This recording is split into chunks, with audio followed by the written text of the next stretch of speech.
This summer is almost over, but not before another lineup of interesting games attempts to burn a hole in your wallet.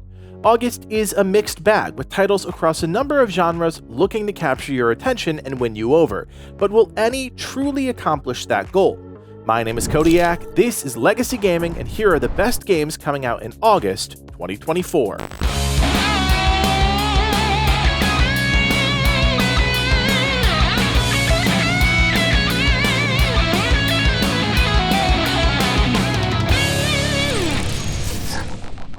There's no better way to start off our list than with a game that could very well flame out in grand fashion. Star Wars Bounty Hunter is a remake of the GameCube PS2 era title where players take control of Jango Fett 10 years before Attack of the Clones. It's a game that, if created today by a proven developer, would most likely be in the conversation for Game of the Year, but here we are, 20 plus years later, talking about a slightly enhanced remake.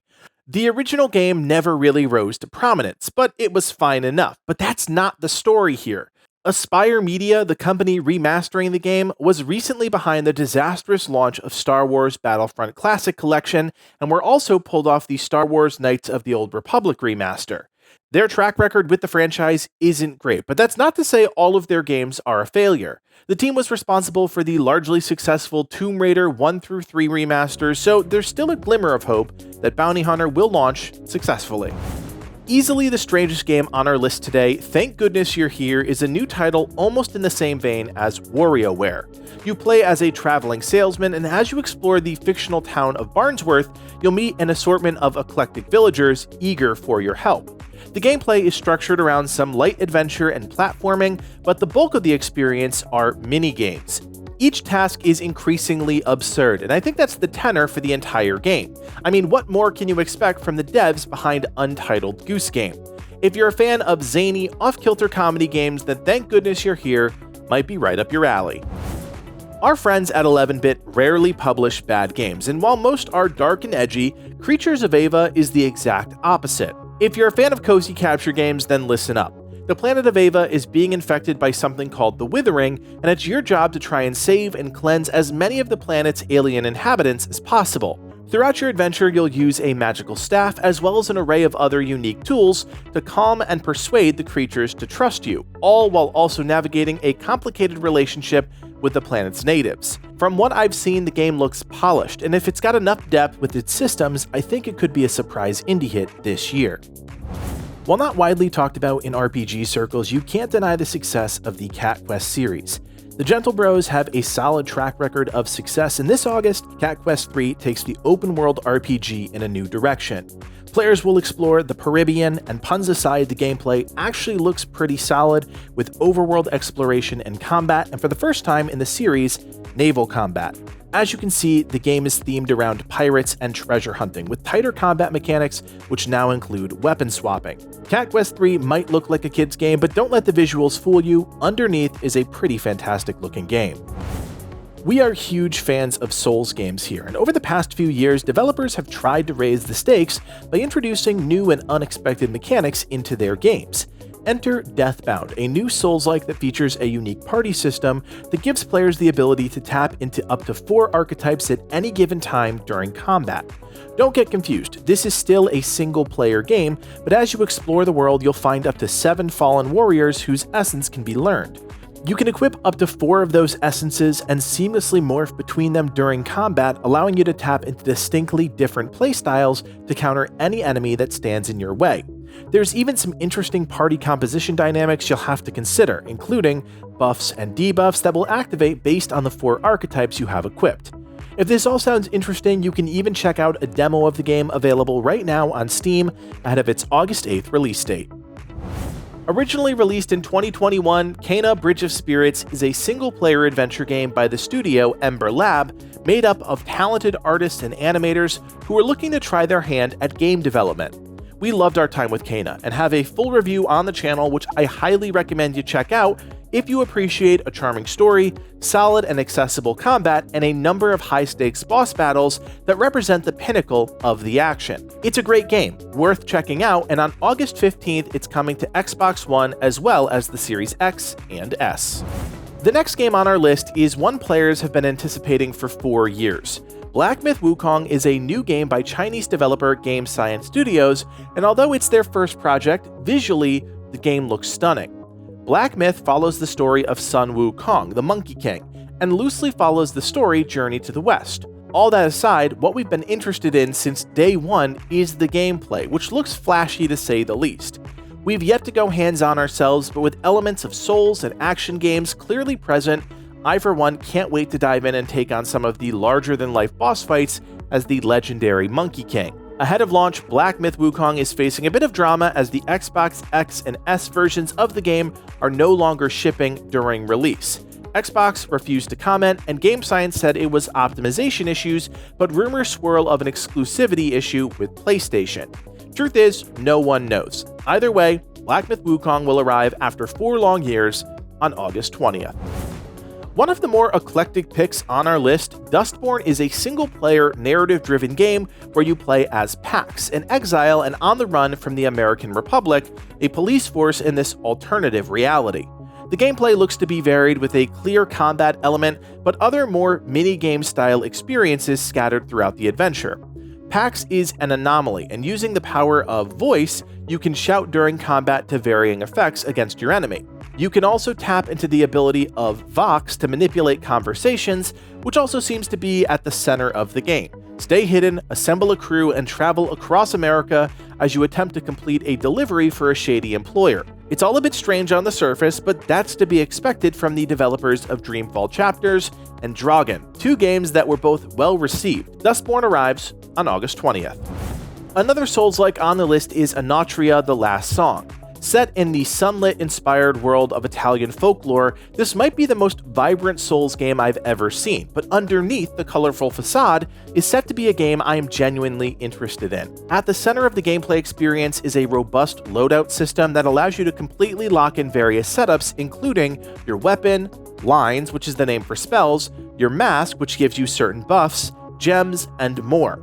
During combat, you can seamlessly switch between up to 3 equipped loadouts, and that is unique within the genre. The developers have said that Anatria's combat is intentionally more fast-paced, with less time waiting for enemy attacks and more emphasis on offense and parry chaining. To be honest, there's a lot on the table that could make for a great game, including a deeper RPG talent tree that feeds into a pool of slottable passives. And while all of that is interesting, it's hard to say if it'll all work in harmony together. Lucky for you, Anatria: The Last Song also has a demo available, so if you're looking for a new Souls-like, you don't have to look too hard. In an age of hero shooters, Concord might be just a bit late to the party, but nonetheless, PlayStation's attempt at a live service hero shooter is expected to release on August 23rd. This is not a free-to-play option and will cost $40 to purchase, unlike many in the genre, but it does have the backing of Sony, which is saying something. The game will feature 16 heroes at launch, 6 PvP modes, and 12 maps. The game's theme, as far as I can tell, is similar to Guardians of the Galaxy, with a dozen heroes that are all a bit quirky in their own unique way. At this point, matches are all 5v5, and as you might expect, there will be plenty of cosmetic customization, as is the model with these types of games. What I do like is that the team promises weekly cinematic vignettes which unpack the stories of each character, and that could be a very smart way to build connections with heroes players don't know.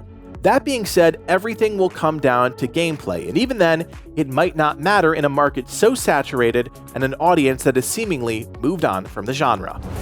World of Warcraft's 10th expansion, The War Within, marks a major milestone for the long-running MMORPG. After 2 decades of adventures across Azeroth, Chris Metzen is back and helping shape the narrative future of the franchise. The expansion introduces a number of long-sought-after features such as warbands, which combines essential aspects of your account so that alts are more valuable and less punishing. Delves are another major feature.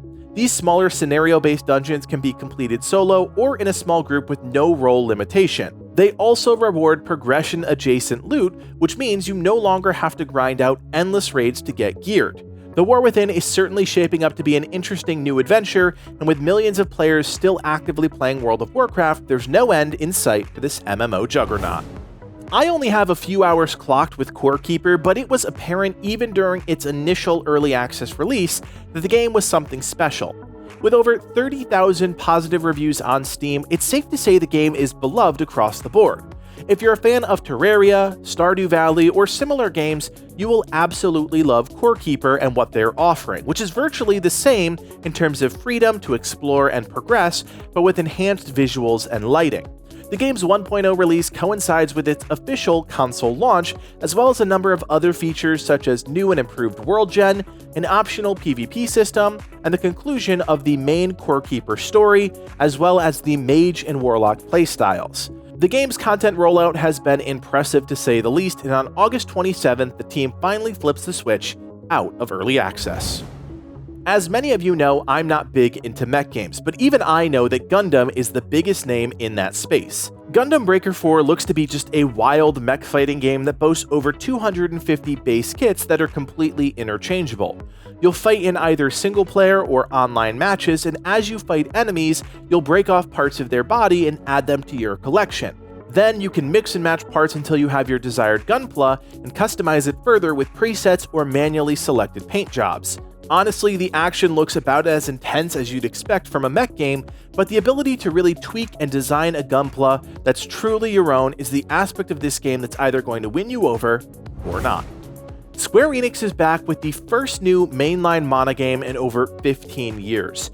After years of remakes and mobile iterations of previous games, I'm excited that this legendary series is heading back to PC and consoles.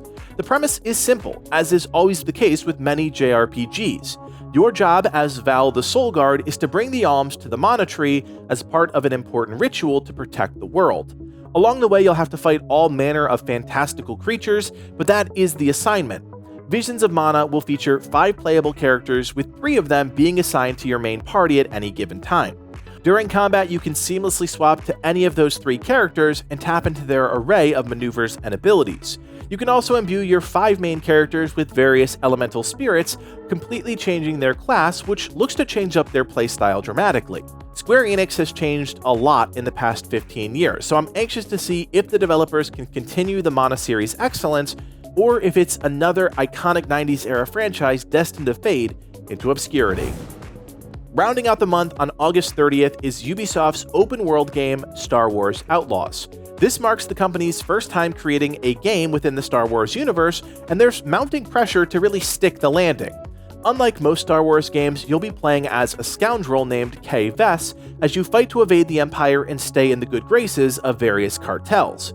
As of right now, there are no Jedis, Sith, lightsabers, or Force users in the game, but that could very well be a secret the team is holding onto tightly.